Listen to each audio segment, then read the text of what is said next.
Hi students, मैं सिकतुल्लाह ज़की आपका एडुमीडिया में स्वागत करता हूँ। आइए स्टूडेंट्स, आज हम लोग नई टॉपिक पे बात करेंगे, that is carbon and it's compounds. Student, carbon compound पर डिस्कस करने से पहले हमें समझना होगा कि बॉन्ड होता क्या है। बॉन्ड होता क्या है, आइए एकदम सही तरीके से, इजी तरीके से हम लोग समझने की कोशिश करेंगे। देखो स्टूडेंट, बॉन्ड्स होता क्या है, बॉन्ड्स क्या होता है, आइए सबसे पहले देखेंगे। आपने स्टूडेंट देखा होगा, कई बार एग्जाम्पल में देखा होगा, सोडियम क्लोराइड देखा, पोटेशियम क्लोराइड देखा, कार्बन डाइऑक्साइड देखा। स्टूडेंट ये बताओ आप कि ये आपके कभी जहन में ये सवाल आया कि सोडियम और क्लोरीन आपस में कंबाइन कैसे रहता है? ये तो पहली बात, ये दोनों एक साथ आता कैसे है, और आता है तो ये दोनों एक साथ रह पाता कैसे है? तो स्टूडेंट, सोडियम और क्लोरीन के बीच में एक फोर्स होता है, that force is known as bonds. Potassium और क्लोरीन के बीच में एक फोर्स होता है, that force is known as bonds, है ना। कार्बन डाइऑक्साइड और ऑक्सीजन के बीच में एक फोर्स है, that force is known as bonds, है ना। तो आइए बॉन्ड्स पर बात करते हैं। देखिए students, types of chemical bonds, hint डालें आप, types of chemical bond,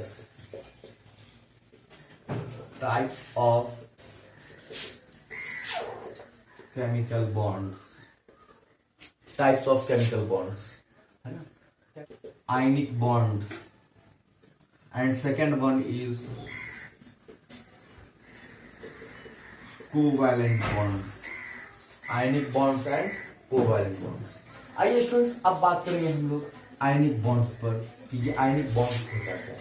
okay, तो आयनिक बॉन्ड्स होता क्या है स्टूडेंट, देखें, है ना। हेडिंग डालते हैं आप, आयनिक बॉन्ड्स। आयनिक बॉन्ड्स होता क्या है, लिखे, ionic bonds are formed, heading डाल के लिखे, ionic bonds are formed, ionic bonds are formed, ionic bonds are formed by the transfer of electrons from one atom to another, है ना। आयनिक बॉन्ड का फॉर्मेशन करता है स्टूडेंट जब electron का ट्रांसफर होता है एक एटम से दूसरे एटम में, है ना। अगर इलेक्ट्रॉन का ट्रांसफर होगा एक एटम से दूसरे एटम में तो आयनिक बॉन्ड का फॉर्मेशन होगा, आयनिक बॉन्ड का फॉर्मेशन होगा। आइए अब देखते हैं इलेक्ट्रॉन का ट्रांसफर होगा कैसे, है ना। जैसे स्टूडेंट आपने आयन में पढ़ा होगा कि आयन क्या है, तो आयन क्या है कि जो पॉजिटिव और नेगेटिव चार्ज होता है किसी एटम पर, है ना, तो उसे हम लोग क्या कहते हैं, आयन कहते हैं। आयन दो तरीके का होता है, केटायन और एनायन। केटायन पे पॉजिटिव चार्ज, एनायन पे नेगेटिव चार्ज। आपने सोचा होगा स्टूडेंट कभी कि क्या ये सोडियम एटॉमिक नंबर 11 होता है, 2, 8 और 1, ये अपने आप को स्टेबल होने के लिए एक इलेक्ट्रॉन लॉस करता है। एक इलेक्ट्रॉन लॉस करने पर फिर पॉजिटिव चार्ज हो जाता है, ठीक है। ये तो ठीक है, हमें समझ में इतना हम लोगों ने पढ़ा था कि हाँ ठीक है, ये आयन का फॉर्मेशन हो जाएगा। लेकिन सवाल ये उठता था कि ये एक इलेक्ट्रॉन अगर ये लॉस किया तो लिया कौन होगा, ये गया कहां होगा। और दूसरा वहीं पर क्लोरीन एटॉमिक नंबर 17, 2, 8 और 7, है ना। इसे देखो, इसे स्टेबल होने के लिए एक इलेक्ट्रॉन की जरूरत है। सवाल ये उठता था कि अगर ये एक इलेक्ट्रॉन लेगा तो इसमें माइनस चार्ज आ जाएगा, यानी Cl माइनस आयन बन जाएगा। सवाल ये होता था स्टूडेंट, इसे एक इलेक्ट्रॉन दिया किसने, एक इलेक्ट्रॉन दिया किसने। तो अब देखो स्टूडेंट, यहीं पर समझने की बात है कि अभी हम लोग आयनिक बॉन्ड में ही पढ़ रहे हैं। ऐसा देखो, मैं यहाँ पे क्या कह रहा हूं कि अब सोडियम एक इलेक्ट्रॉन क्या कर रहा है, लॉस कर रहा है। तो सोडियम के पास सबसे पहले अगर रिएक्शन बताना है कि एग्जाम्पल देना है हमें कि सोडियम क्लोराइड पर हम लोग आ रहे हैं, है ना। तो देखो, सोडियम और क्लोरीन के अंदर आ जाओ। सोडियम का वैलेंस इलेक्ट्रॉन कितना है, 1, तो ये एक इलेक्ट्रॉन लॉस करेगा स्टेबल होने के लिए, इसका वैलेंस इलेक्ट्रॉन को डॉट से रिप्रेजेंट कर दो। ओके, जब ये क्लोरीन से रिएक्ट करेगा, क्लोरीन का वैलेंस इलेक्ट्रॉन कितना है, 7, तो 2, 2, 4, 2, 6 और 1, 7, है ना। और ये कंबाइन करने के बाद स्टूडेंट क्या बना देगा, देखो, सोडियम अपना एक इलेक्ट्रॉन लॉस करेगा, क्लोरीन एक इलेक्ट्रॉन वो वाला ले लेगा, और क्या बना देगा स्टूडेंट्स, Na एक इलेक्ट्रॉन लॉस किया क्लोरीन ने प्लस, और Cl ने एक इलेक्ट्रॉन गेन किया माइनस, इसी को अपन कह देते हैं NaCl, दैट इज। तो सोडियम क्लोराइड के बीच में स्टूडेंट कैसा बॉन्ड है, तो आयनिक बॉन्ड है। सोडियम क्लोराइड कैसा कंपाउंड है, तो आयनिक कंपाउंड है। आयनिक कंपाउंड किसे कहते हैं, आयनिक कंपाउंड किसे कहते हैं, ऐसा कंपाउंड जिसके बीच में आयनिक बॉन्ड हो, है ना। आयनिक बॉन्ड जिस कंपाउंड के बीच में हो, उस कंपाउंड को हम लोग क्या कहते हैं, आयनिक कंपाउंड कहते हैं। I hope you are getting my point student. Next one आइए स्टूडेंट, एक एग्जाम्पल और देखो, है ना, एक एग्जाम्पल और देखो, जैसे formation of potassium chloride KCl, है ना। KCl पर आ जाओ, ये कैसा बॉन्ड होता है, है ना। इसमें कैसा बॉन्ड देखो, पोटेशियम का एटॉमिक नंबर स्टूडेंट 19 होता है, तो 2881 है ना। इसे स्टेबल होने के लिए एक इलेक्ट्रॉन लॉस करना पड़ेगा, एक इलेक्ट्रॉन लॉस करेगा तो इसमें पॉजिटिव चार्ज आ जाएगा। चलो सवाल ये होता है कि सर एक इलेक्ट्रॉन जाएगा कहाँ। क्लोरीन का एटॉमिक नंबर 17 होता है, 2, 8 और 7, इसे स्टेबल होने के लिए एक इलेक्ट्रॉन गेन करना है, मतलब इसमें नेगेटिव चार्ज आएगा। आइए स्टूडेंट देखो, अगर पोटेशियम क्लोरीन से रिएक्ट करेगा तो पोटेशियम का बैलेंस इलेक्ट्रॉन लिख दो डॉट से, तो 1 है। क्लोरीन का कितना स्टूडेंट 7, तो 1 2 3 4 5 6 7। क्या करेगा, पोटेशियम से क्लोरीन 1 इलेक्ट्रॉन ले लेगा और क्या बना देगा, KCl, K plus Cl minus, और इसी को अपन कह देते हैं KCl। ओके स्टूडेंट, है ना।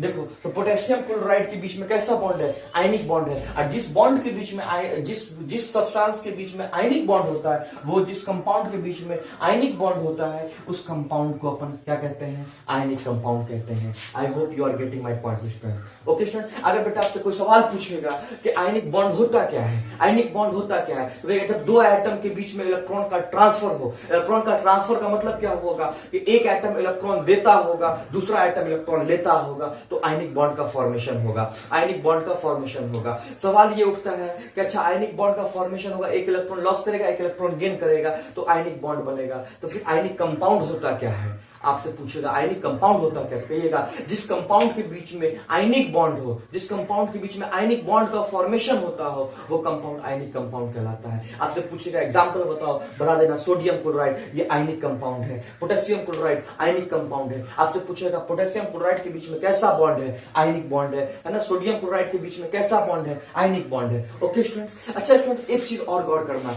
आपने शायद एक चीज पढ़ा होगा या आपको याद होगा मेरे ख्याल से,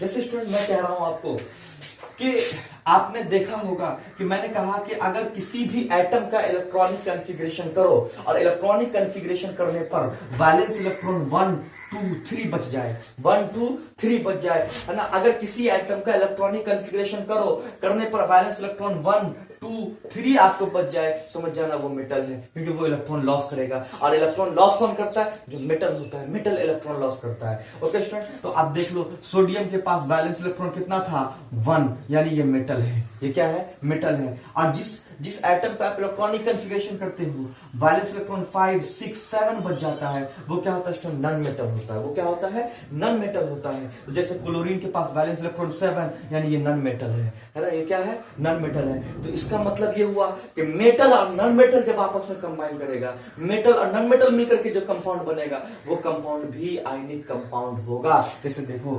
NaCl, Na मेटल है, Cl नॉन मेटल है, ये दोनों मिलकर कंपाउंड बना sodium chloride, that is ionic compound, इसके बीच में आयनिक बॉन्ड। ओके स्टूडेंट, है ना। तो हम लोग को क्या क्या पता चला, देखो आपसे कोई पूछेगा आयनिक बॉन्ड होता क्या है, तो आयनिक बॉन्ड होता क्या है, आयनिक बॉन्ड का फॉर्मेशन होता है जब इलेक्ट्रॉन का ट्रांसफर होता है एक एटम से दूसरे एटम में। अच्छा, इलेक्ट्रॉन का ट्रांसफर होता है मतलब एक इलेक्ट्रॉन लॉस करेगा, दूसरा इलेक्ट्रॉन गेन करेगा, आयनिक बॉन्ड का फॉर्मेशन होगा। तो आयनिक कंपाउंड होता क्या है, तो जिस कंपाउंड के बीच में आयनिक बॉन्ड हो उसको आयनिक कंपाउंड कहते हैं। तो स्टूडेंट्स, अगर मेटल और नॉन मेटल मिलकर के जो कंपाउंड बनता है, वो कंपाउंड कैसा कंपाउंड होता है, वो आयनिक कंपाउंड होता है मोस्टली, है ना।